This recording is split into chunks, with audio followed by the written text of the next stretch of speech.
mentioned, the Housing and Conservation Board is here to do some introductions to the folks there and to the work that they do. I believe there is at least one presentation on our committee page. Yes, I see under Polly Major's name. So we have that available if anybody wants to look at it on your iPad or other device.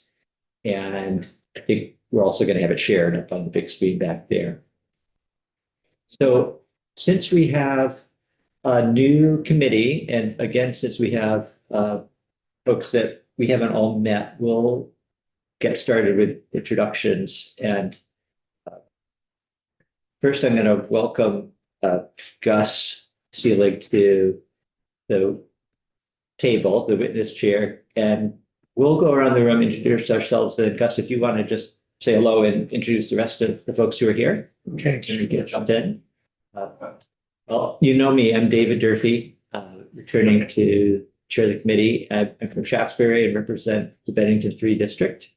And why don't we go counterclockwise around the room and we can have Representative Morgan go next. Good morning. My name is Leland Morgan. I represent Grand Isle County and West Milton. Jed Lipsky, my one Stowe. Richard Nelson, Orleans 1, Derby. Michelle Blaslin, Wyndham 3, Northern Wyndham County. Craig Burt, Cabot, Danville, Pizza. John O'Brien, Windsor Orange 1, that's Royalton in my hometown. Okay. And Heather Supernut, Windsor 4, Barnard Pomfret, Bridgewater, West Hartford. Nice to see you. Stenographer. Yeah. So for the record, I'm Gus Seelig. I'm the director for the Vermont Housing and Conservation Board. Our policy director, Polly Major, is here today and is often in the building. If you need more than I'm available, she will be available. But you'll also hear today from Liz Gleason, who's the director of our Farm and Forest Viability Program, and Stacy Sibilia, who manages our conservation programs for agriculture. And I really appreciate the opportunity to give you an overview of our work. Just by way of background, I'm from East Calais, so I am a neighbor of Representative O'Brien's mom, and I've many of my friends and I have been to Representative Burt's Orchard, and we know what a great community resource that is. And it's a pleasure to be here with you today. The Housing and Conservation Board is what's called a quasi-public corporation, which means we're not state employees. I work for a board, and we are not, rather than the governor appoints members of our board, as does the General Assembly. By statute, there needs to be a farmer on the board, and there's been a great number of farmers over the years. Roy Folsom served at one point from Cabot. Currently, we have Amy Richardson on the board. We've had Maria Odette, John Roberts, who recently retired as the director of the Farm Service Agency, has been a farmer board member in the past. So that voice is really important to our work. One of the frames I want to give you as we begin this presentation is just to say you've heard the governor talk an awful lot about the need to meet our demographic challenge in Vermont. And we think a big part of our work programs are absolutely designed to do just that, especially in the area of agriculture, where more and more young people, as the folks you see in this first slide are pictured, are getting into this business. This is a great veggie operation in Norwich, but we're seeing that all over the state. A lot of people with new ideas, creative ideas. And what we do, both through the viability program, which does business planning and technical assistance, and the development rights program, is to enhance affordability of farmland. And we're happy to talk a lot through this presentation about access to farmland, which you all know has become a real barrier in an industry which has small margins. The capital needed is very difficult. Just while you're pausing, move to the next slide. I forgot to ask whether you could introduce the other folks, and maybe they're not with you, so I can ask them to introduce themselves. Yeah. With the Vermont Interfaith Action. Welcome. John Campbell Nelson, also for Vermont Interfaith Action. Caroline Sherman Gordon with Luma. And I didn't introduce Sidonia, our committee assistant. Don't know her. We met Amber. Amber Perry, Vermont Farm Bureau. Okay.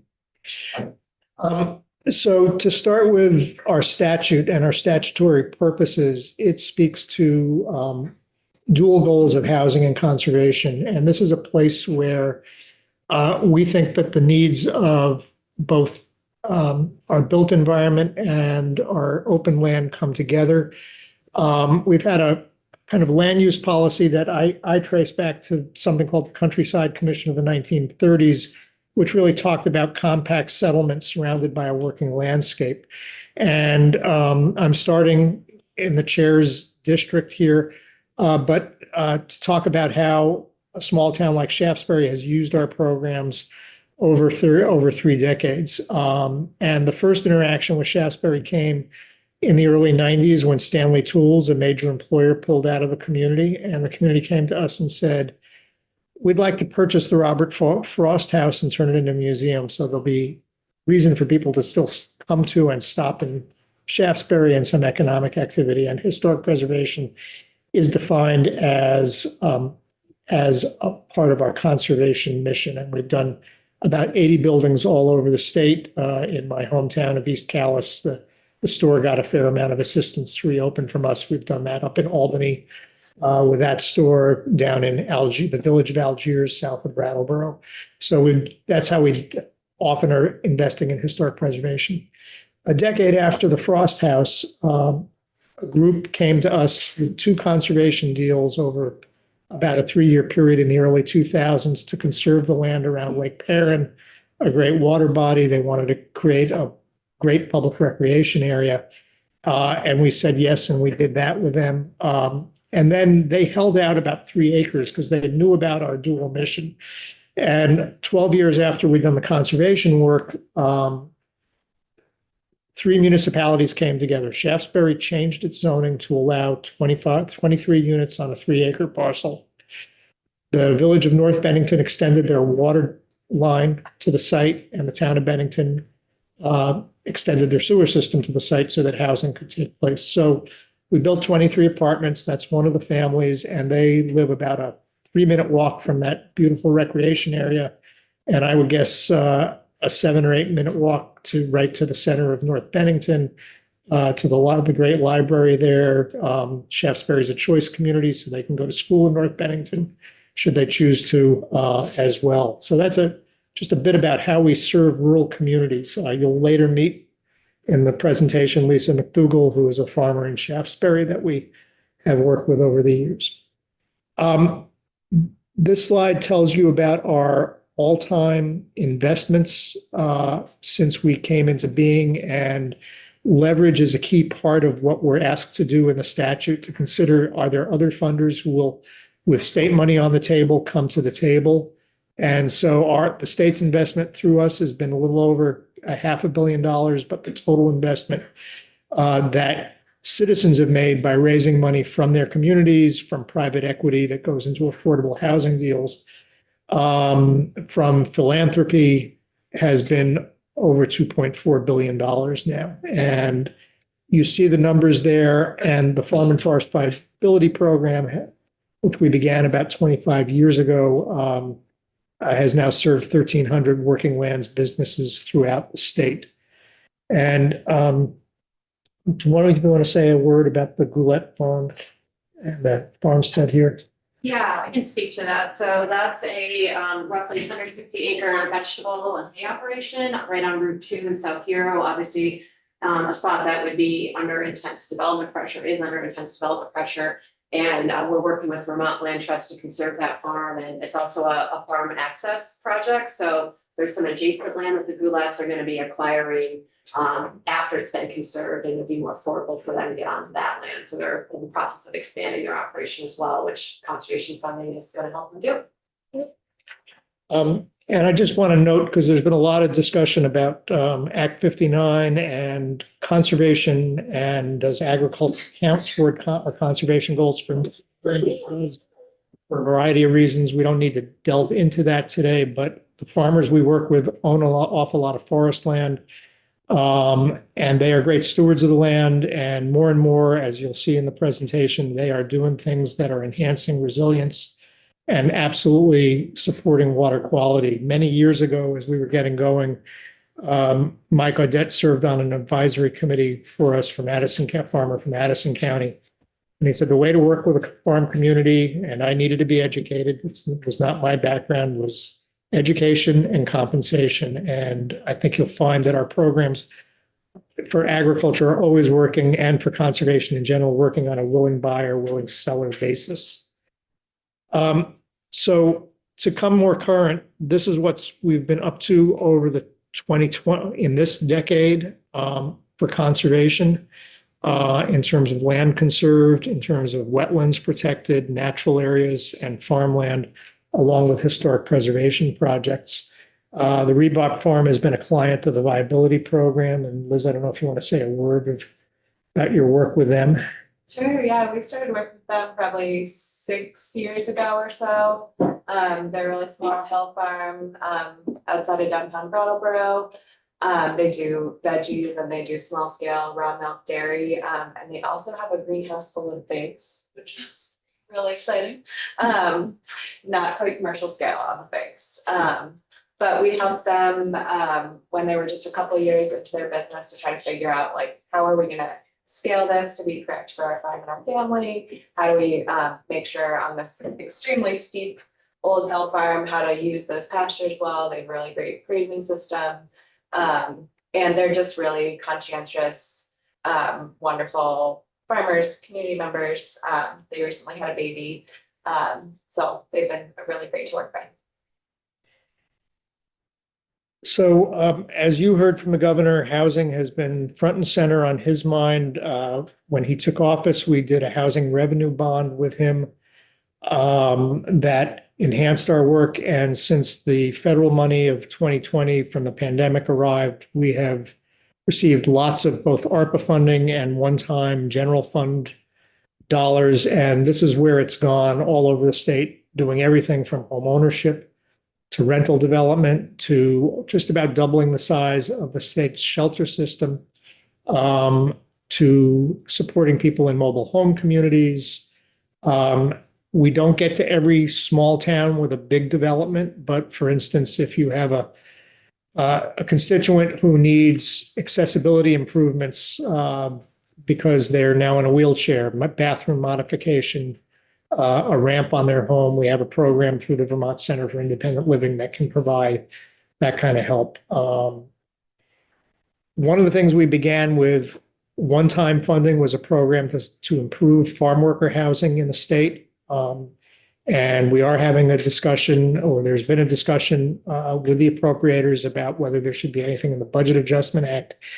We were due to get $30 million ARPA funding, but that is no longer available. We would like to continue this program. So as you consider your own priorities for the budget, I hope that you'll see that farm worker housing is one of the things that we will need resources to continue to support the farm community and improving. Representative O'Brien? Gus, you just mentioned bonding. So like a municipality, VHCB can do financing through bonding? No, the first year that Governor Scott came into office, he issued a housing revenue bond. And we are actually, some of our annual appropriation goes to paying off that bond over 20 years. And I think part of the rationale was he saw housing as a need even then. And we felt like, to get $37 million, which in 2017 was big money, it no longer is big money in the housing world. The costs have just gone up too much, that we'd get more done by getting it done faster than if we simply waited. So we agreed to pay $1.5 million a year to pay the bond off. But we do not specifically have bonding authority ourselves. The bond was actually issued by the finance agency in that case. You have other bond, if a municipality is doing a housing project with bonding, same sort of thing, do you sometimes help out? We work with municipalities on a regular basis in terms of the kind of housing we do.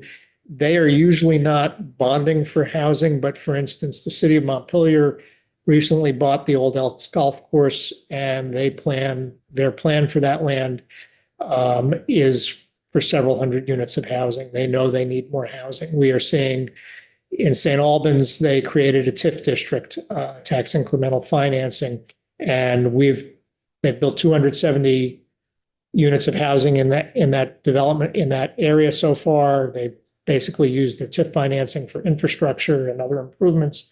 We've supported about 150 of the 270 homes that are being built in the TIF district. So we're building new neighborhoods in Heinsberg.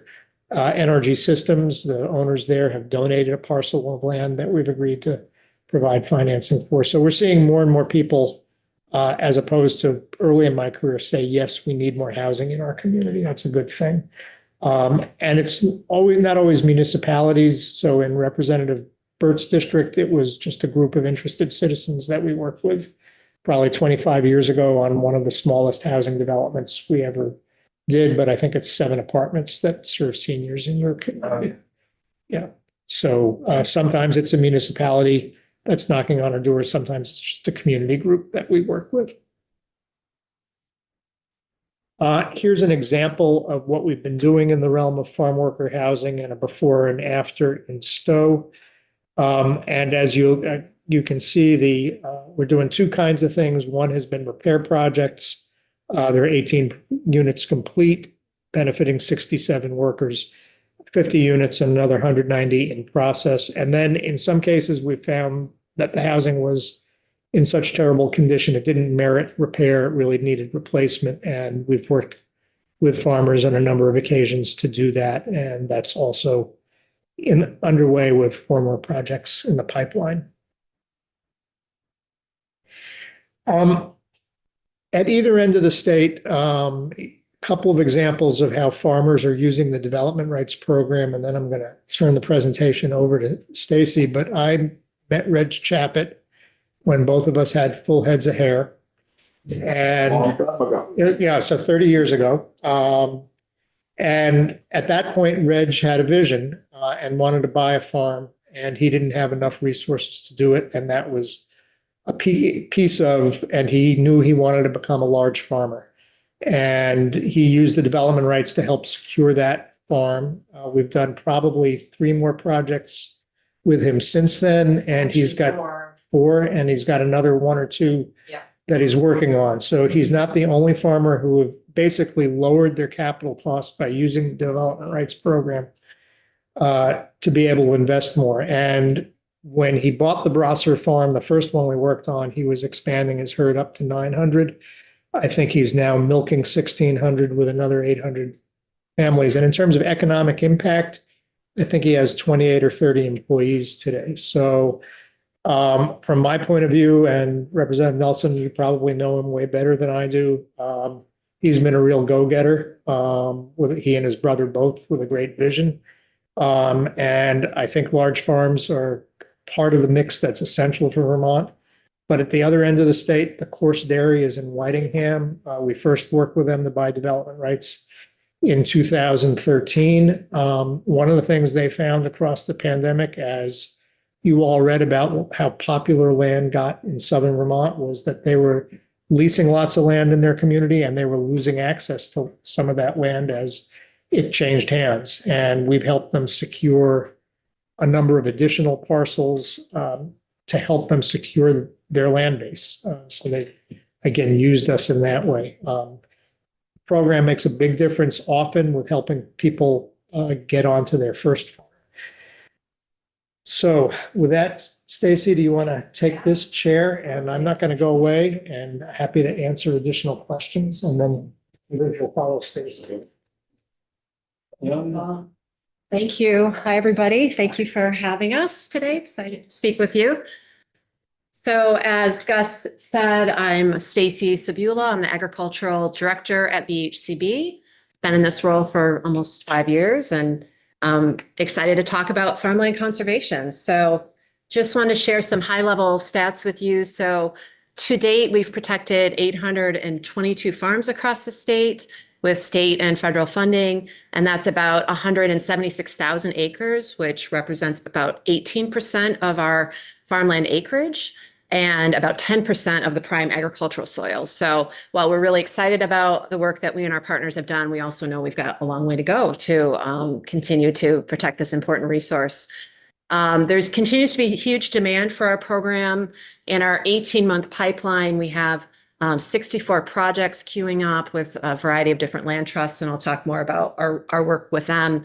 And that's about 12,000 acres of farms that we have under consideration and will cost about $30 million. So definitely huge investment of both state and federal money. And with that, I'll just talk about our partnership with NRCS, which I'm sure you're familiar with all the range of ways that Natural Resources Conservation Service works with partners. But with this program, we work with the Agricultural Conservation Easement Program, which is providing us with 50% match of those development rights that we're acquiring. So it's a really integral program. And, we're obviously watching with interest about what's happening in Washington at the moment. This farm, Representative Burt might be familiar with because it's in his district, but it's the Badger Brook Meats operation. It used to be called the Lewis Creek Jerseys farm and started off as an organic dairy. And we protected it with Vermont Land Trust about 20 years ago. And then this happens quite a bit where landowners kind of get the bug for conservation and want to come back and conserve more land. So I think it was, 2018, they again worked with Vermont Land Trust and conserved another 30 acres, which at that time helped them transition from dairy into a diversified livestock operation. So they have beef, pork, and lamb, and are still going strong all these years later. Representative O'Brien. Daisy, just when you talk about conserved land, Yeah. are all those easements held by land trust or does VHCB hold their own? Yeah, so great question. So yes, and yes. Our biggest partner is Vermont Land Trust, and which makes sense. They're the largest organization and doing the most on farmland conservation. So they co-hold those easements with us. So every single project that we fund, we have a co-holder position with the conservation easement, which, is ensuring that the public money is being stewarded all these years later and being used appropriately. So I'll talk more about kind of the mechanics of how that works a little bit later, but good question. So in terms of the impact that this program has on our working lands, and Gus has already queued this up nicely, it's helping farmers stay on land, keep the land in agriculture. In many cases, it's facilitating a transfer from one generation to the next, or bringing in new farmers who may not be associated with the family but want to get into farming. And it's helping make this land more affordable, which is a huge piece of stripping away the development rights. So I thought it'd be helpful to kind of take a little bit of a step back and talk more about the tool we use. And maybe some of you are experts on what conservation easements are and development rights, but many aren't. And so in terms of what we're doing is we are acquiring a legal interest in a property. And essentially think of it as a permanent deed restriction. So this agricultural conservation easement, the purpose of it is to ensure the land stays in agriculture, that those resources, that good agricultural soils and other resources on the property, whether that's wetlands or forest land, that's going to remain intact.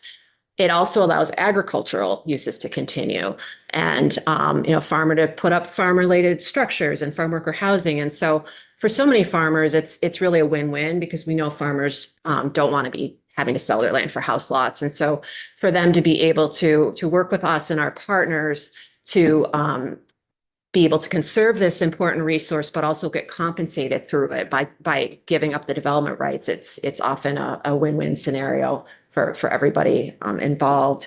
And so I already mentioned that we work a lot with Vermont Land Trust on these projects, and they come to us and apply for grant funding, which is going towards the purchase of these development rights, which is determined by an appraisal process.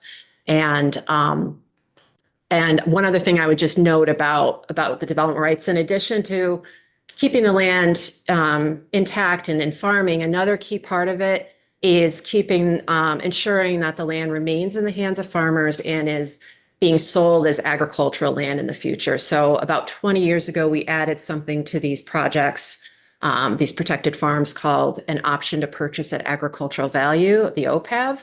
And it basically that is giving us and the land trust the right to step in and acquire a farm if it's going to be sold to somebody who's not a farmer or not a family member. And that's really a crucial piece in the puzzle in terms of keeping land in the hands of farmers and making sure that it's continuing to transfer as at its agricultural value. So definitely a key part of what we're doing here.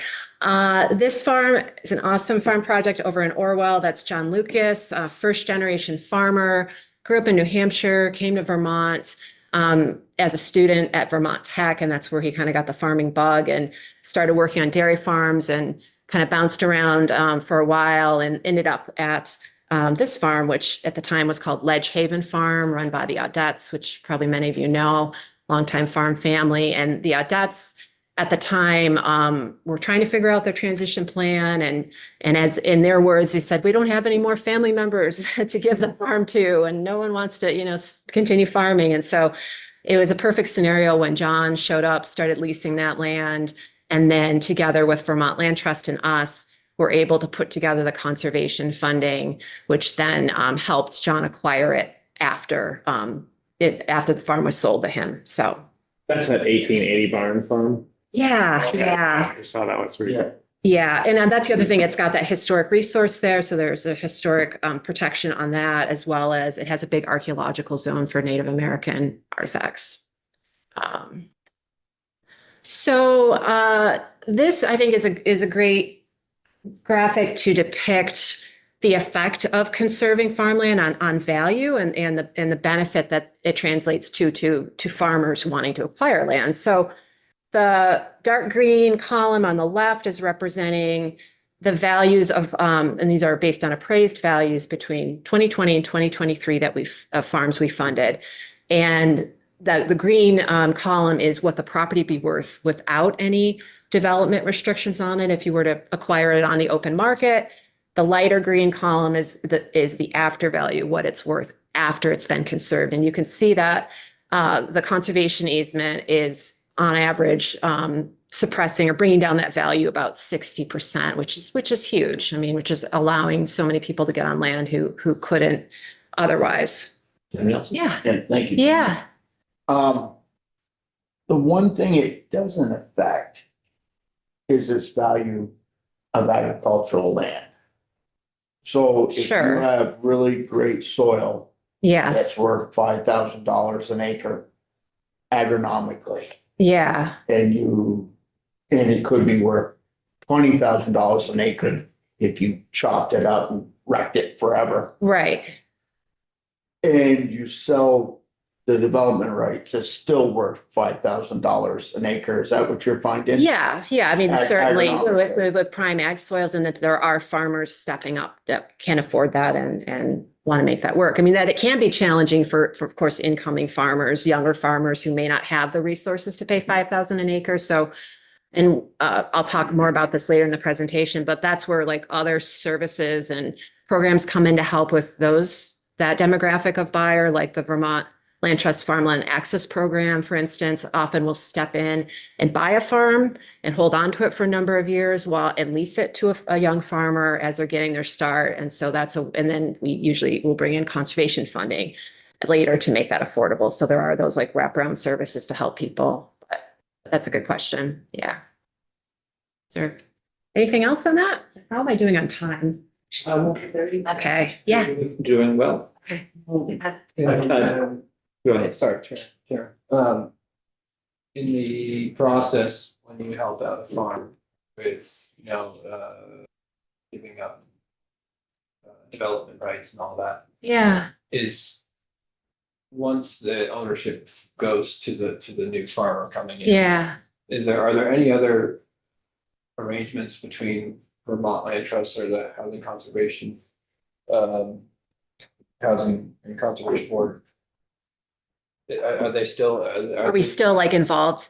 Yeah. Yeah. Either contractually or. Yeah. how's that? Yeah, really good question. So Yes, I mean, and as I mentioned, these conservation easements are perpetual, just a very long time. So there is an annual monitoring process that Vermont Land Trust, it takes the lead on it. Basically, they're the kind of the lead land steward is how we refer to them, and they maintain relationships with the landowners. And so really what that consists of is like, coming out to the farm once a year and just like having conversation with them about like, how are things going here? Are there any changes on the property?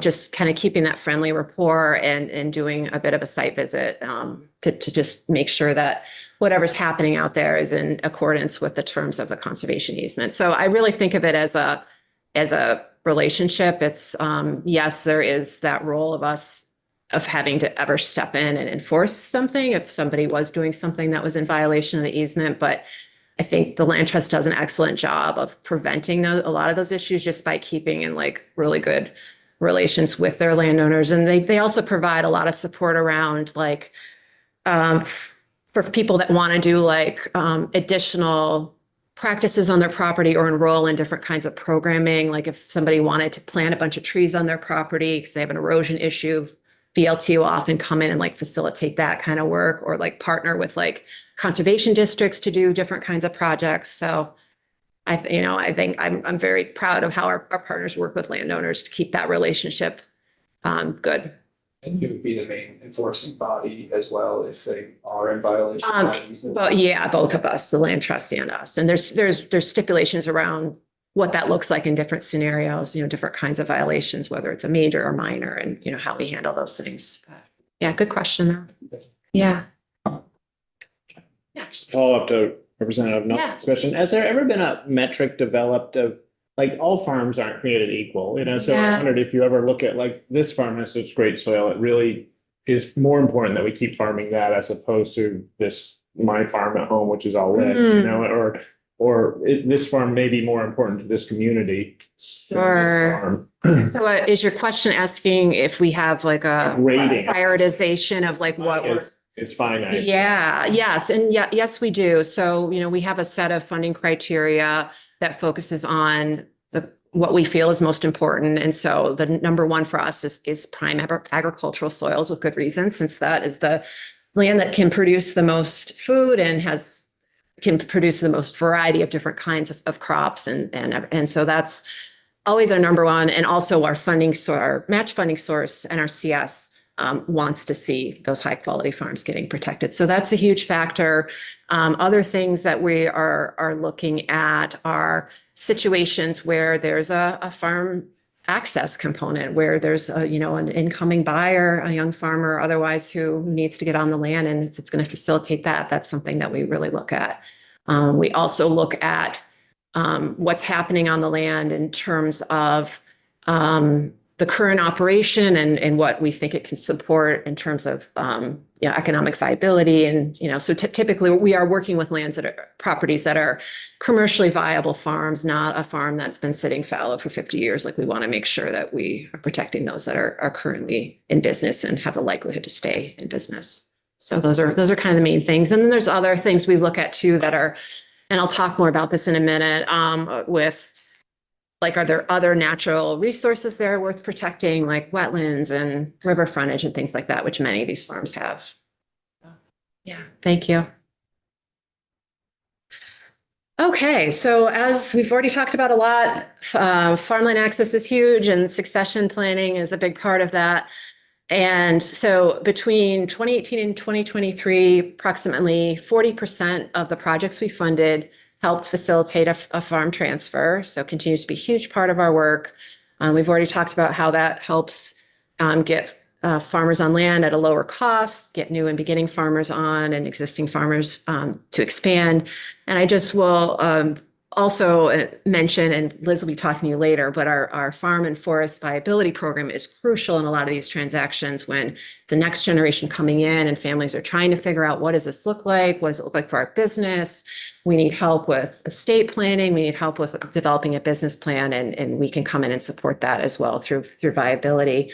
And I would just mention think of these three examples, the one that resonates the most on this topic of farm access is Woods Market Garden down in Brandon. So this was a situation where, again, it has multiple phases over like a 20-year period. So it was initially conserved in the early 2000s with Vermont Land Trust and private funding. We actually weren't involved in that first transaction.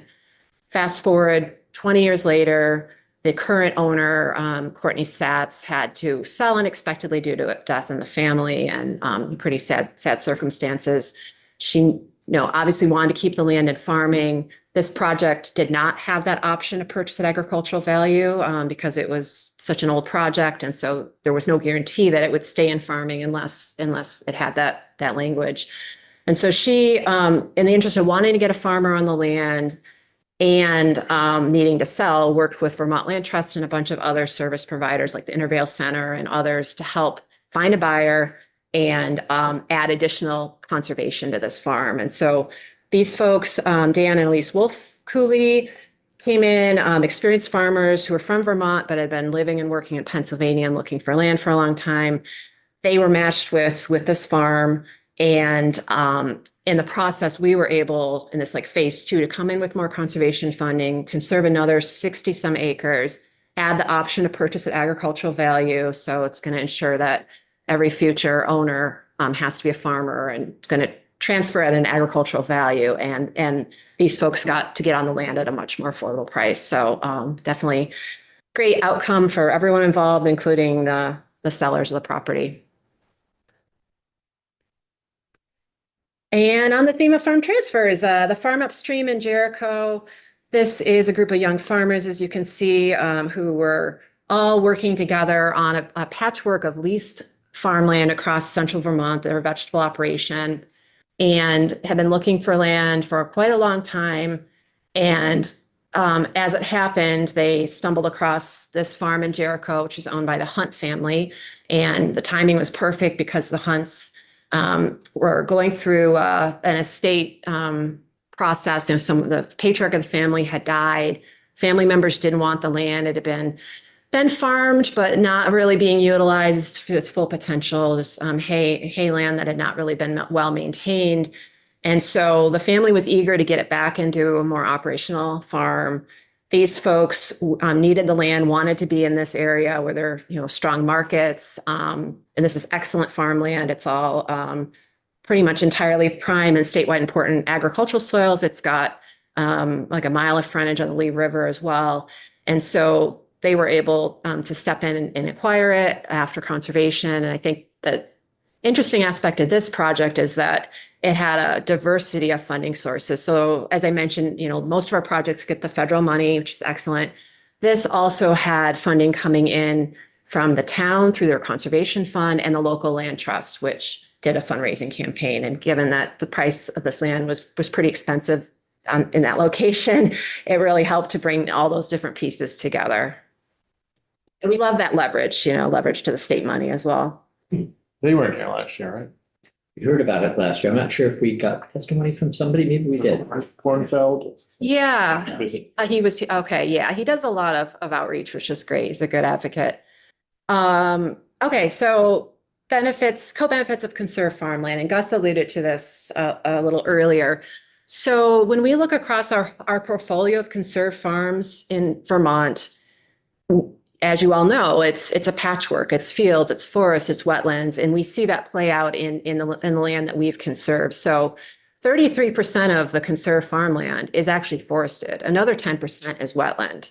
And then 43% is pasture, hay, 14% annual crops. So really what this says to me is our farmers are managing a lot of forest land and wetlands and other natural resources that are benefiting wildlife, that are enhancing biodiversity, that are supporting climate resiliency. And I think that's something that bears us talking about and emphasizing and commending farmers for their amazing stewardship that they do, and how these conservation projects not only protect an incredible ag resource, but all these other really crucial conservation values that are helping us meet biodiversity and climate resiliency and all these other important goals.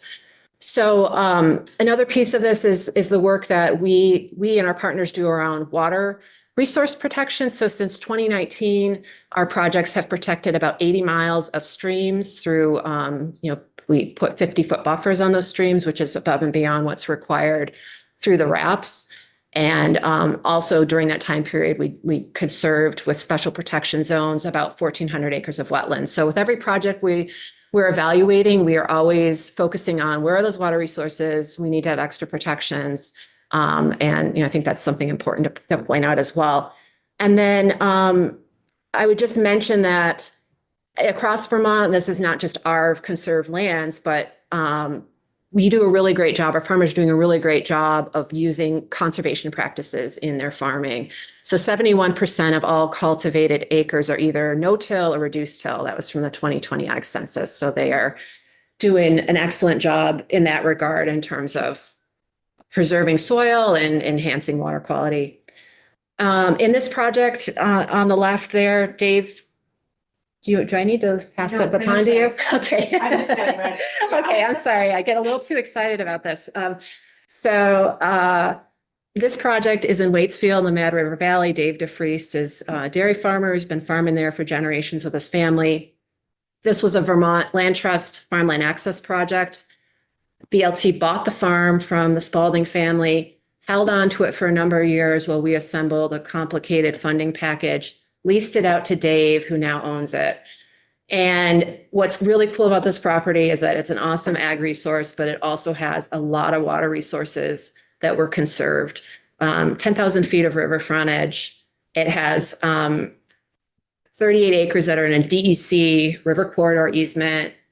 He enrolled in the CREP program to conserve another 8 acres. So the important thing here, I think, is showing like the layering of different programs that help a farmer get compensated for one thing, which is huge. And also just demonstrates that there can be that balance between working cropland, keeping land in agriculture, but also having a host of these natural resources benefits. And altogether, he ended up retiring about 6 acres of cropland in this project. So definitely a good success story of that kind of dual purpose project. Yeah. Yeah. Yeah. Okay. Yeah. Thank you. With an eye on the clock, I think maybe we'll try and hold questions and let you move on to the next Shaftesbury property. Yeah, thanks for having me. I'm Liz Gleason. I direct our Farm and Forest Viability Program and our Rural Economic Development Initiative, which I'll just talk about really briefly at the end. But yeah, as Stacy said, there's a lot of connection and we try to work really closely between farmland conservation work and the Farm and Forest Viability Program. We're often working with farms at different points of that conservation or land transfer process. And Farm and Forest Viability is a business development program. We do business planning, transfer planning, a lot of work with folks to try to improve their business management skills, to try to make those businesses work as best as possible. So Mighty Food Farm in Shaftesbury, Lisa is known as just like a really, really amazing, talented veggie producer, and also a great boss. And recently found out that my college cross-country coach now works for Lisa. So that was a fun little connection. And we worked with her many, many years ago, maybe like 10 to 12 years ago. She was looking for land. She was really limited by her small land base. She did sort of a business planning and land access project at the same time as she was finding this much bigger farm in Shaftesbury that has like a big house and good infrastructure and plenty of land for veggies. And we just worked with her again through the viability program, basically to just do some cash flow planning, make sure that her numbers are really dialed in and she and her team are working as efficiently and effectively as they can. So just stepping back a little bit to what does Farm and Forest Viability do? We are about 22 years old. We were added to VHCB's mission about 15 years in. We've been conserving farms, and that's a really important tool for protecting our agricultural land base. But we were also seeing that there's a lot of pressures in the agricultural market. It's an international market. It can be really intense. the margins can be really slim. People generally don't start farms because they like love small business management. They generally do it because they're really good at growing food, and want to do that in their community. So, a lot of people, including with a lot of direction from the legislature and Senator Starr, came together and said, how do we create this sort of wraparound business development program? It later expanded to also work with forest businesses. It later expanded to also be sort of a capital access program, which is our Rural Economic Development Initiative, helping folks get big federal grants. So every year we work with between about like 100 to 150 businesses a year. About 75% of those are somewhere in our kind of like in-depth process where folks get access to up to 2 or 3 years of support from a business advisor. And then the rest are some sort of light touch, like they're not sure they want to invest in farm viability yet, but they might in the future, and they just need a little bit of business development help. Or we worked with them 5 years ago and they need to tune up those numbers again, or need support going after a loan. So we do provide some like onboarding and an off ramp too for that. This is Sunday Bell Farm in Danville. They're a young couple. This is a pretty successful raw milk dairy. We work with all kinds of businesses from pretty small scale. We usually start around $15,000 to $20,000 in sales to much larger than that. All kinds of dairies, conventional, organic, veggie, produce. It's all across the map. And on the forest side, I have a slide later that shows that breakdown, but similarly, working with all different kinds of forest businesses. We really focus on developing out those sort of financial management and business management skills that you're not usually taught in school or in ag school. There's not as much ability to develop those. Like if you're working for someone else for a long time, you usually get the production skills, but not so much the business management. That can look like everything from, there's still people who are, using the shoebox method of financial management, like getting them to a more workable system that integrates with your taxes and you can actually do projections better. There's some folks that are really sophisticated financial managers and helping them really do super long-term planning around profitability. And we do see a really strong impact on both growth in sales and profitability. So we looked at the last couple of years of folks that we'd worked with like the year after and the second year after they had worked with us, and we saw a 36% average increase in profitability, which is pretty significant in a business that has generally a small margin of profitability.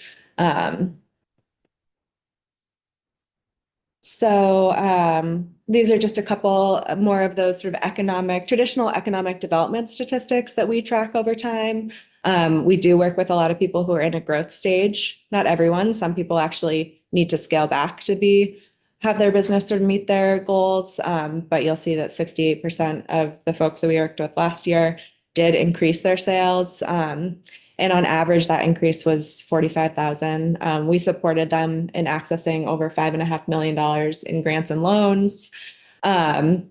We track a bunch of different areas of business management skills and generally see really strong improvement in like financial management, strategic planning, working with bookkeepers, all that stuff.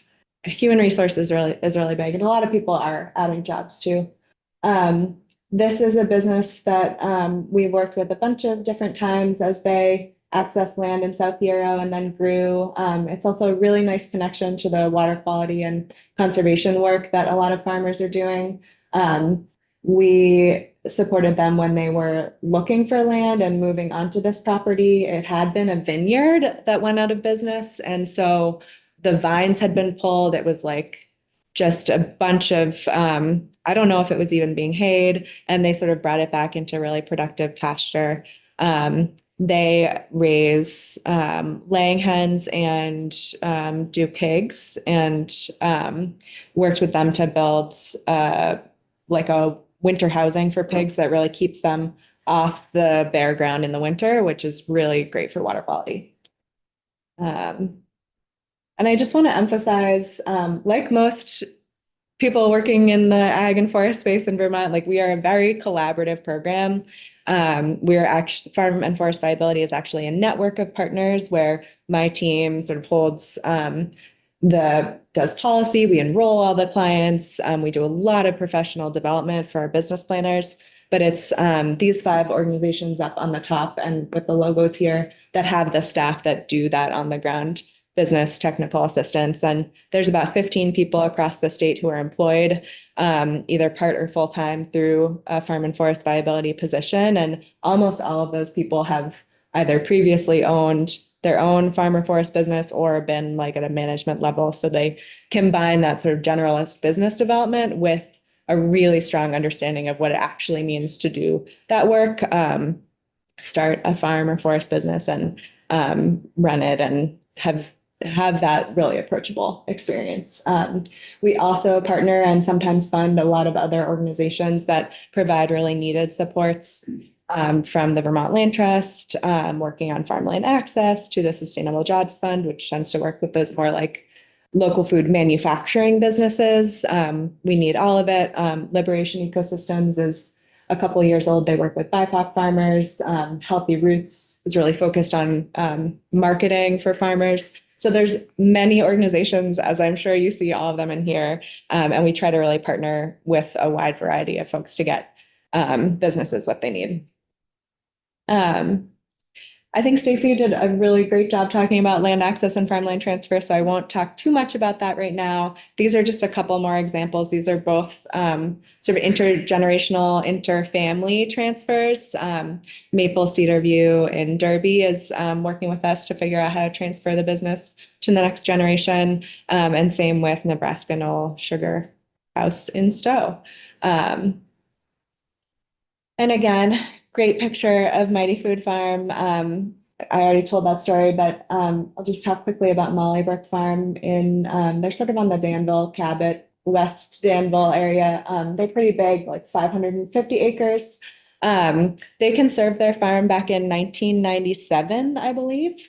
And then we worked with them probably about 10 years ago when they were transitioning to organic. We have 2 or 3 business planners in our network who really focus on supporting organic dairies and helping people figure out how to make that transition. And they sell Stony Fields.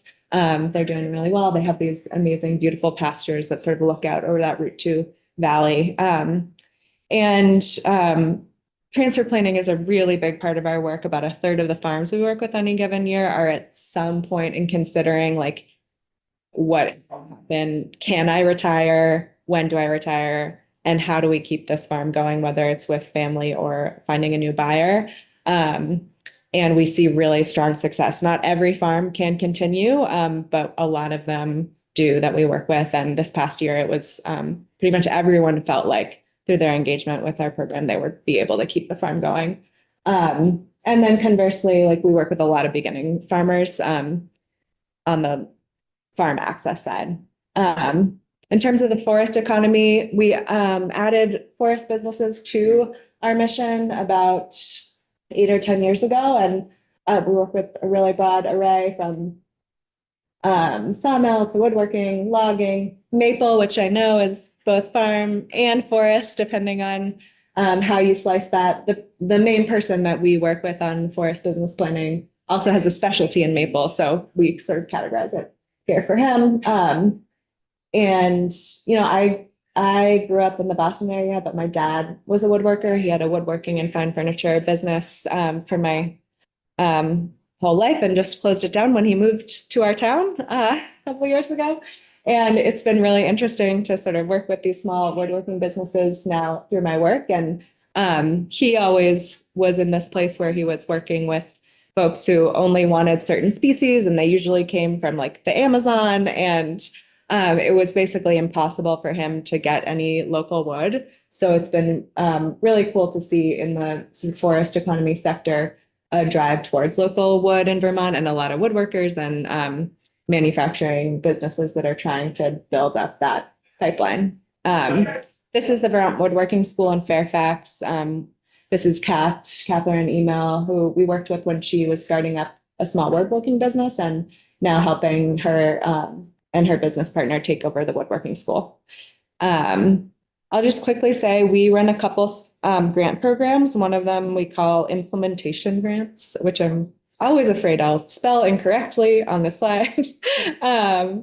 And that's for folks who we've just done like a really in-depth business planning project with, and they've really looked at their numbers and made some super strategic decisions about how to make their business work for their family, their employees, do really good environmental stewardship, and they can then apply to us for a small grant to implement one of those key projects. So we found that to be really meaningful. It's a super simple program to manage. They're not tiny grants, but they're not huge. They're usually in the $5,000 to $10,000 range, low to no match, and they can just really help like quickly catalyze projects that can make a really big difference. So there's a bunch of different projects represented here. The two on the left in Southern Vermont, the Goat Project and Grateful Morning, are both adding sort of creamery equipment to do some on-farm processing. Mama's Farm in Williston is doing some chicken processing. And we're also part of the state's clean water budget and run water quality grants in partnership with the Agency of Ag and NRCS. Severy Farm is just a great example of a farm that's really prioritized environmental stewardship. They're 100%, they're on the grass-fed truck and all grazing. If they only do 60 cows, but they've really sort of from the very beginning of their business planning and their land access, they were looking for land where they could build in that high quality pasture management and grazing into their plan.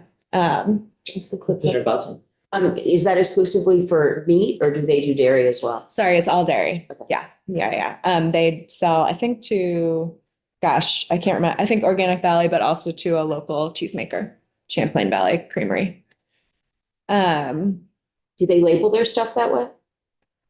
I have a family member that has an allergy and can only have grain-fed cows that have been, grass-fed, not grain-fed. But it's not always labeled. Like often she buys stuff from Europe because Europe is almost exclusively grain-fed. Champlain Valley Creamery, I don't know what they would do, but with Organic Valley, they now have a line that's specifically grass-fed. Okay. You can't buy it everywhere, but it does exist. Yeah. And local cheesemakers are usually, they know exactly what is going into that milk, so they can always call and figure it out. I'm just going to say like 1 minute on the Rural Economic Development Initiative, and then maybe we'll have 1 or 2 minutes for questions. But in addition to helping farmers and forest businesses access big federal grants, again, a shout out to former Senator Starr, who worked with a bunch of folks, including Ted Brady, to say like there are federal funds that exist that we could use in Vermont that we are not adequately drawing down. And it's because small towns and small organizations and businesses don't have the capacity, the experience to be able to access those complex sources. And we've been helping farmers with that for a long time. And we sort of brought in that to some more of VHCB's mission areas and do all kinds of grant access work with a lot of like downtown revitalization, a lot of childcare centers, a lot of farmers and forest businesses. Just a couple examples here of an old school that had closed and now is a community center and childcare center.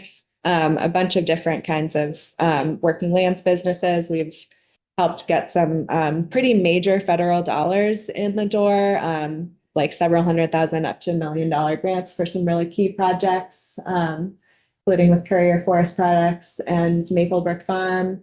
And then some really sort of basic community infrastructure that can be really hard to finance, like expanding or improving water infrastructure, which we know is a big sticking point for really like downtown based development. So, thank you. It's 11:59. Nice. Yeah. Chairman, just add, that's the same. Our programs are generally spending. The Liz's program, development rights program, the farm housing program, $13 million annually to support the farm and the economy. Ways just suck. So it's not an insignificant part of the EHCB budget. Yeah. Is investing in areas. We had heard from the land trust last week or earlier this week, so it's good to connection, Maples Connection. And just to see, I mean, the grant programs, and there's so much that you do that it's necessarily not always aware of. Helpful to get that overview. Any other questions from the committee? Representative Nelson. How is the federal funding gonna go this year in light of the new administration? Are you afraid of big cuts, or do we, I mean, I know these programs and they bring huge rewards to our rural economies. So I don't think we know enough yet. We know historically that the development rights program, there are a lot of farmers in red states that have been big supporters of these programs nationally. One of the things that's different about Vermont, we generally paying 100% of the easement value. A lot of the big states, farmers are only getting half the value because they're donating it, getting the federal share. But I think we have to assume, in these last couple of days, that almost every federal program is going to be scrutinized by the administration. I think we read in the newspapers today that farmers were supposed to be exempt from yesterday's executive order. But I think that we're going to have to make the case, and we're going to have to be united across rural states of the need for the federal government to continue to invest in things like the Northern Borders Regional Commission, to invest in the kind of programs this can tap into, that's providing business assistance. She's had the EDA in the past, from the Northern Borders Regional Commission. So I think we're going to have to work at it with our congressional delegation. No doubt that yesterday's news, will delay some closings, and that's a big problem for anybody who's trying to plan their business life. I will just add that you'll be seeing my annual report this afternoon. So if you have any questions about that, I'm always happy to answer questions, and really happy to be here. I make our phones ring. Any of your constituents, anything you've seen today, benefit from, please refer them. You guys know your communities way better than we ever can. And so please refer people to this. Thank you. And specifically, Polly, you said you're in the building regularly, but we can reach out to any of you if we needed to. I reached out to a constituent with your name, actually, Liz, so you may hear from somebody who was mentioned in the presentation. Yeah, and we're always happy to talk about specific people and try to make that referral go all the way through. So. All right. Thank you very much. We will take